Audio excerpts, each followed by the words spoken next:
If we're spending so much of our time doing one thing and thinking another, are we really living?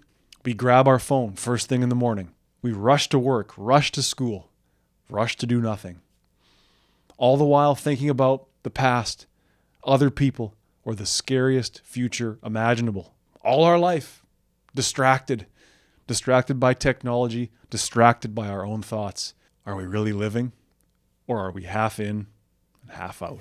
Hello and welcome. This is Self-Control, How to Build a Better Life. This is the podcast that simply hopes to inspire you to take control of your mind, take control of your mindset, to find the solutions to your issues within. Perhaps you're looking to be a little bit less distracted. Perhaps you're looking to get a little bit more out of life. You want to bring a little peace and calm to the chaos that is living. Or perhaps life is just starting to slip away and feel a little bit too challenging. Stress, the inability to focus, the feeling of life passing us by, emotional outbursts, not getting stuff done. All of these things have taken over my life at one point or another. It's something I'm still working on. But I've had one very, very important realization that has begun the path toward a better life. There is a way up. There is a way out. There is a way through. There is a way to develop yourself into somebody you admire and want to be, someone you know you can be. There is a way to start.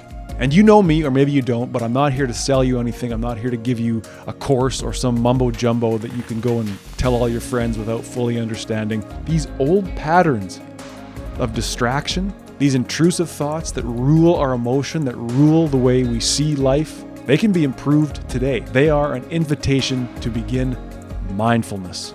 Today, I want to share with you what I call mindfulness milestones. These are ways to check in with yourself to become calmer, improve your well-being, and become more present and more engaged.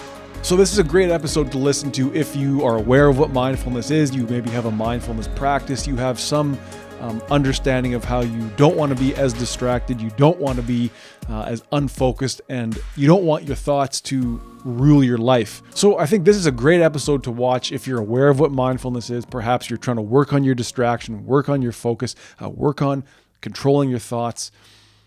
But if you'd like to know maybe a little bit more about mindfulness generally, check out the last couple of episodes I did. I provided you with 3 questions, 3 checkpoints to define mindfulness. And mindfulness is for anybody to define, but hey, you're here, so you might as well start with my definition and work from there. I gave you 3 questions, 3 checkpoints in those 2 episodes to help understand mindfulness. I took the idea of mindfulness and put it to work in an everyday example. I think you'll really enjoy it. I'm going to pop that up there for you right now. Mindfulness milestones, to me, are simply just times in my day when I choose to ask myself those 3 questions. These are times when you can simply wake up and ask yourself, am I focused on the present? Am I thinking and acting in unison? And am I in control of myself? And it's not been easy, but I do believe that when we can get into the habit of repeatedly asking ourselves these questions at certain times during the day, we become more in tune with who we are. It's a move towards authenticity. We can see, I'm not thinking about the present. Here I am tying my shoes like I do every day and will for every other day of my life, and I'm not thinking about tying my shoes. Kind of insane, right? We become in tune with our needs. We become more aware of who we actually are, and we can anticipate when things are going to slide downhill for us. This is the beauty of it. The more time we can spend focused on how we are in the moment, the more moments we have to sort of observe and add up and begin to calculate how things can go wrong for us. Let's start at the beginning, the moment we wake up. So often we reach for the phone. Now, I have to say I haven't had my phone in the bedroom for years. I think that's a great move. I'd recommend it to you as well. Really for many different reasons, but if you're finding stress or you're finding poor sleep, it's one consideration to make. In that moment when you wake up, come to the present.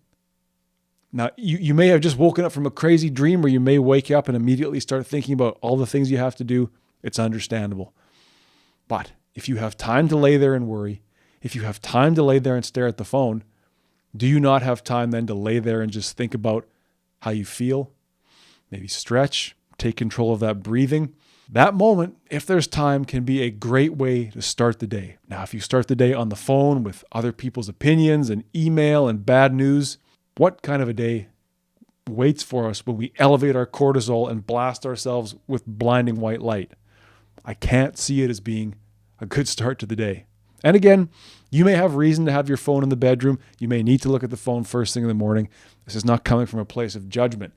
But if you're coming to this show looking to build a better life, the phone in the bedroom may be a big problem. You have time to lie there and stare at the phone. You certainly have time to lie there, breathe, stretch, examine your thoughts, set an intention for the day you'd like to have. And if all else fails, fall back on old Patrick's 3 questions. You've woken up. What am I thinking about? And am I focused on the present? Can I begin to focus on the present? Can I begin to assess how I feel? Am I thinking about what I'm doing? And probably you're not doing much, so it's a good time to start thinking, well, how does my body feel? Do I appear to have made it through another night? I'm not sure where I went when I was asleep, but here I am again. How does the bed feel? How does my back feel? How does it smell in here? How's what's her name or what's his name next to me doing? How are the kids doing? Are the kids up? And you know what? Maybe it's time to just get up and go. But if that first few moments in the morning can be for you, take it and make what you can out of it. Let that be the intention for self-control with posture and breathing and going through the day as presently and engaged as you can be.